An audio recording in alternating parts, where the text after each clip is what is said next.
state and the federal level very surprised about the outcome. Yeah, I think they were. I was one of them. You were one of the people who thought, well, yes, indeed, in your race. Maybe we should start Well, not there. just in my race, and we don't even want to talk about my race. So, But you know, we have a question. Bill and I have All right. wondered about this for a long time. You ran for the LCC Board of Trustees. Terry Link ran for the MSU Board of Trustees. Right. And we have never understood how people vote in trustee races. you know, I think if you look at the way the votes came down, particularly in the LCC race, it's a little different in the MSU race because it's Democrat, Republican, it's party affiliation. So do you see the party You affiliation do see the party affiliation on the ballot. But you don't see the party affiliation on the... For the community college Community or a college. school board. Okay. So what we see in the Lansing Community College race this last time around, and actually 2 years ago as well, is women generally take top vote. Really? Yeah, and so in this instance, Andrew Abood, obviously the Abood name is a very well-known Yeah. name in this community. That's name recognition for sure. He took top, followed by Judith Berry, followed by Angela Matthews, who wasn't even running, who had told everybody, even if I get elected, I won't take this seat. Really? And yet she still took third, which Wow. says to me that it's a gender thing. And folks go down the ballot and they may not know a name, but they're like, oh, well, that's a woman, so I feel comfortable with that. And I think that plays into some of the stereotypes that women are better to education, and it goes back to the construct that women should be teachers. Well, you know, I will tell you the truth. When I have hit that part of the ballot, I will vote for women because I haven't seen very many women up till then. Yeah.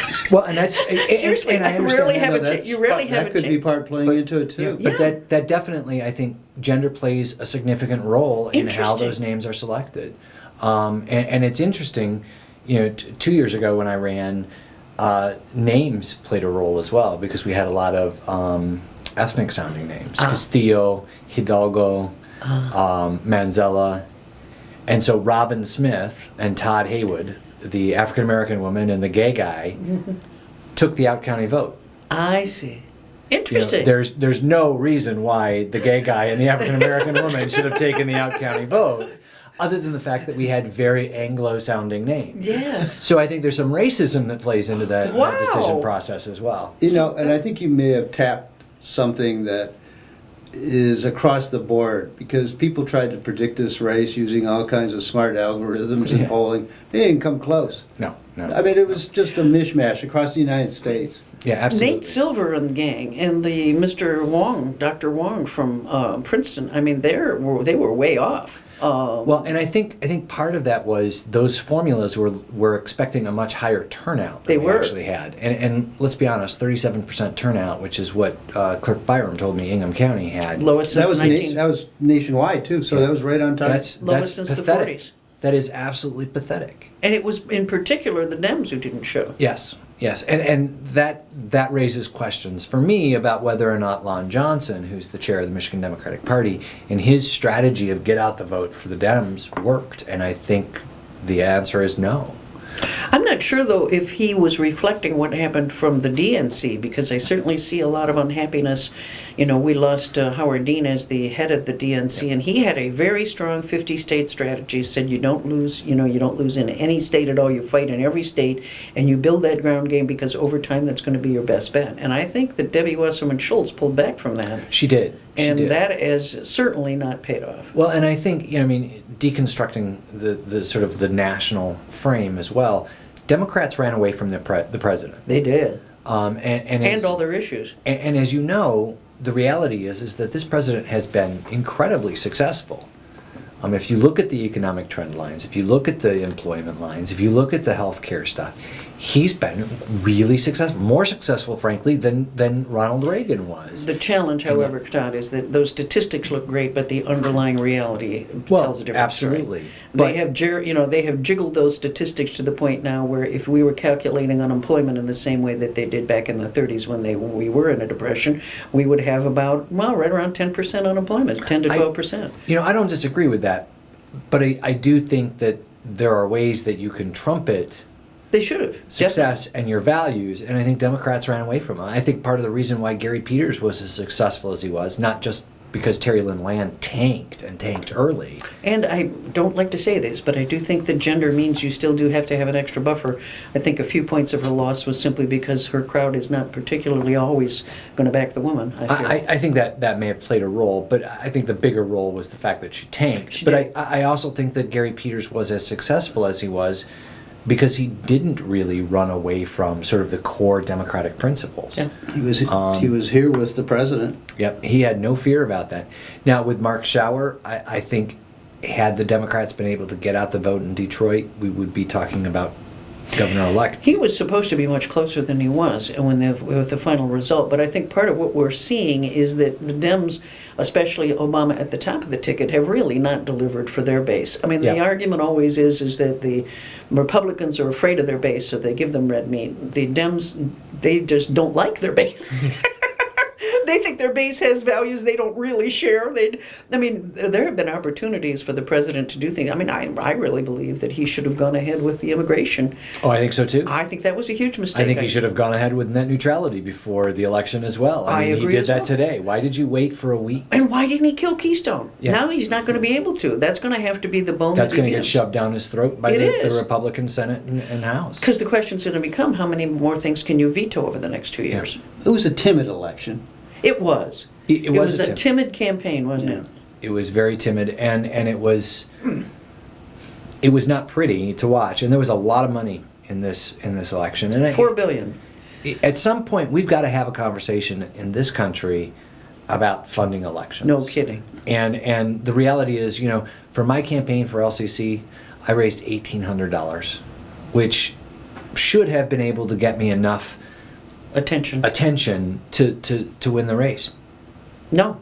Didn't get. I mean, and I bought advertising. I did everything. I that saw you're your supposed ads. to do. I saw your ads. Yeah. I bought at MLive. I bought in places where you're supposed to buy, where you're supposed to get the things, and I got great click-throughs to my website from the MLive ad. Mm-hmm. So it was seen.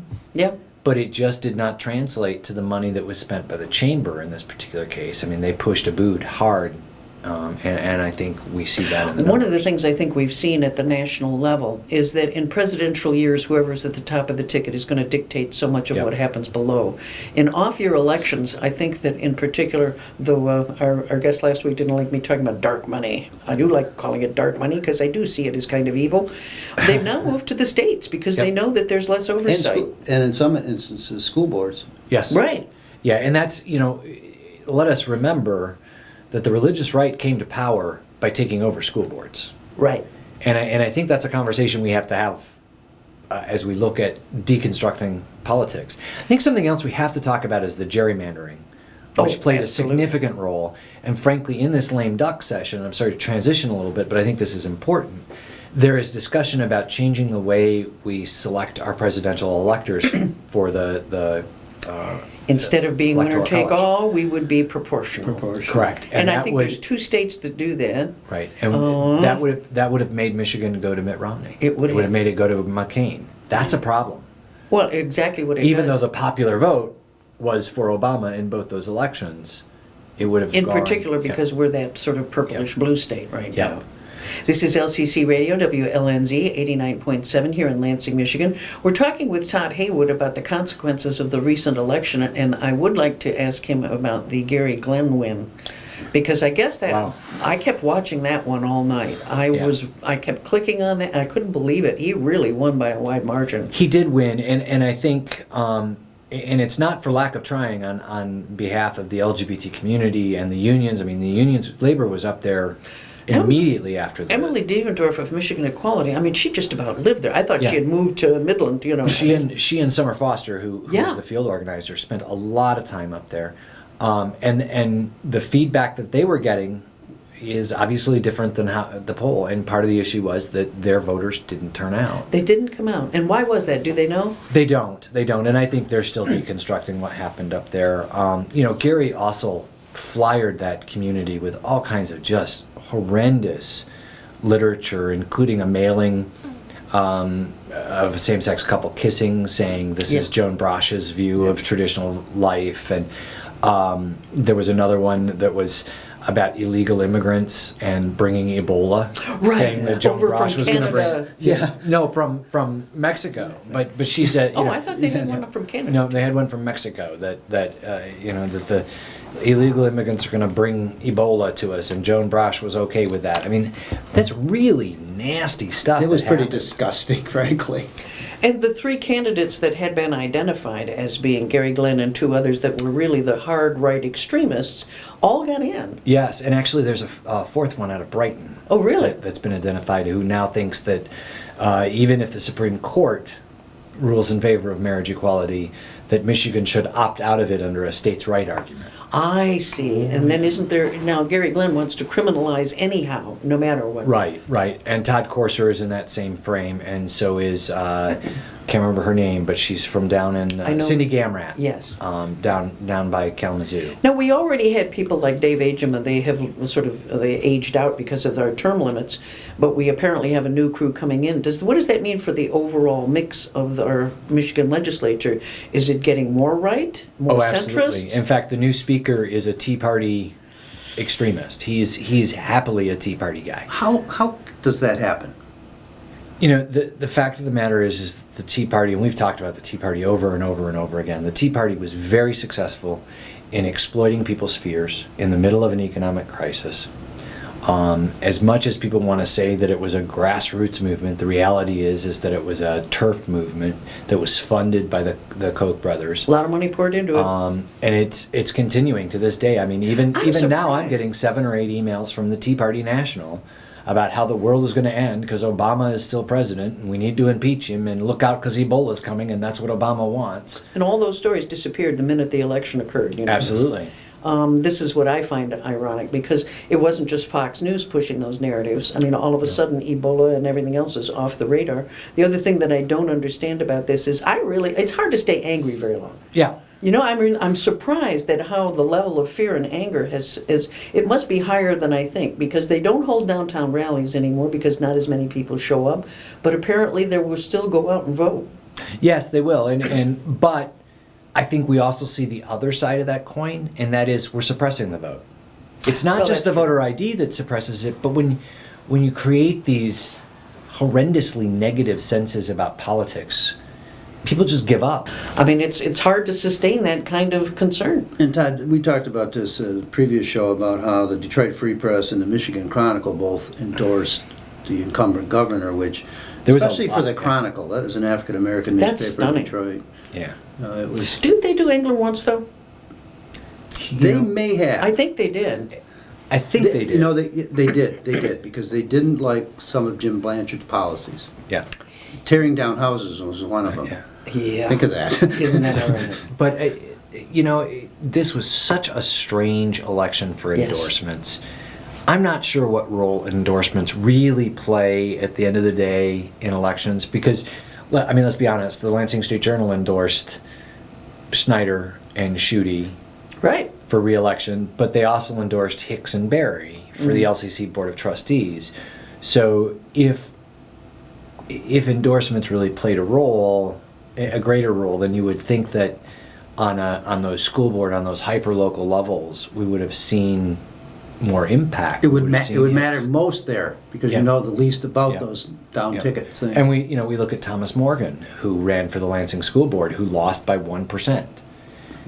So that says to me that the endorsements do not carry the weight that they used to carry from local media. The other thing I hate to see, though I appreciated his candidacy, was Richard Bernstein getting onto the Supreme Court. If you're willing to put literally millions of your own money into a race, I mean, that tends to be the standard nowadays. Yeah. You know, one of the reasons that I don't think you see very many people wanting to go into politics anymore is that literally the average is that the candidates for major races have to spend 4 hours every day just fundraising. Yeah. And that's got to be so tedious. I mean, you went into it because you want to save the world, you want to do something, right? That was the worst part, frankly, of running this campaign this last time around, was having to raise the money, because I want to serve the community. I don't want to ask people for money. I mean, that's... Some of us grew up where that was just considered gauche. You just Yeah. don't do that. Yeah, so money is a problem. And I think, again, we have to have a conversation as a country, as a community, about what do we do about money in politics. Do you think our congressional seat was mostly due to gerrymandering? Oh, absolutely. I mean, it was pretty severe. And a low turnout. Low turnout and the County. gerrymandering. And frankly, there's some analysis now that shows that the gerrymandering that was done gave the GOP an artificially higher number of majority than it actually should have. In fact, if we actually allocated seats based on population instead of playing the gerrymander game, the Dems would have had a slight edge in the House. So, there's a lot, I think, that has to have happen here in conversation, and I think we need to watch lame duck very closely this time around. One of the other problems when you see $3.67 billion being spent nationwide, most of it being spent on advertising, is that becomes such a cash cow for some local media. And one of the problems someone like Terry Link running for the board on a third-party ticket runs into is that the local media it seems the only question they're willing to ask outlier candidates are you a spoiler? They don't want to know about your positions, they don't want to talk about the issues, but they treat it like a horse race. And part of that is, unfortunately, I think the corrupting and self-serving influence of money, which makes it harder for them. I mean, the two main parties are the ones that are their bread and butter, so those other parties are irrelevant. But there's some good ideas that have come up and bubbled up from other parties. And part of what's lacking in so much of the discussion that's dominated by advertising, we're not discussing issues in those ads. We're discussing personality. We have just outright lies in some of the ads. We have statistics manipulated on both sides to to try to do. It's just such an ugly environment that we never really have these national conversations we keep saying we're going to have. There's not a national conversation about who are we, where are we going, what are we becoming, and how do we do that. Yeah. And that's disappointing. I mean, as somebody who cares deeply about this country and about our community, it's disappointing that I can't have those conversations as part of a political process. Yeah. I didn't get asked those questions when I was at the Lansing State Journal. The Michigan Chamber of Commerce didn't even invite me to do a survey or ask any questions of me. They Did he even get a survey? No, they made their endorsements without talking to anybody. Wow. The only group that really took time and effort was the clergy forum, and I got grilled for almost 2 hours altogether on 2 different days by 2 different groups, including the entire forum itself, where there were lots of questions thrown at me, and they wanted answers, and they wanted real answers and real visions. That was one of the things that surprised me when I ran, were all of the questionnaires that I would get from various groups.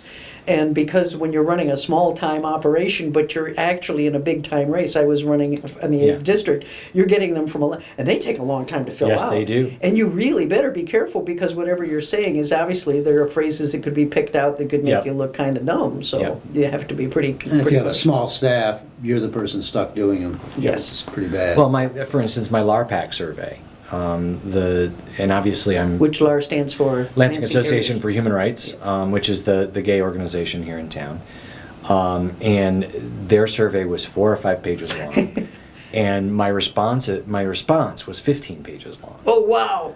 Because they would ask these questions in a way that required really clear, concise explanation as to why and what you would do and why it needed to be done a certain way, and you had to do, any of those surveys that you do, you've got to do that, because you've got to be very careful about what you say, how you say it, what you're promising, what you're talking about. They come with money, sometimes they don't. And, you can get an endorsement, you can also get a donation from that group if they endorse you.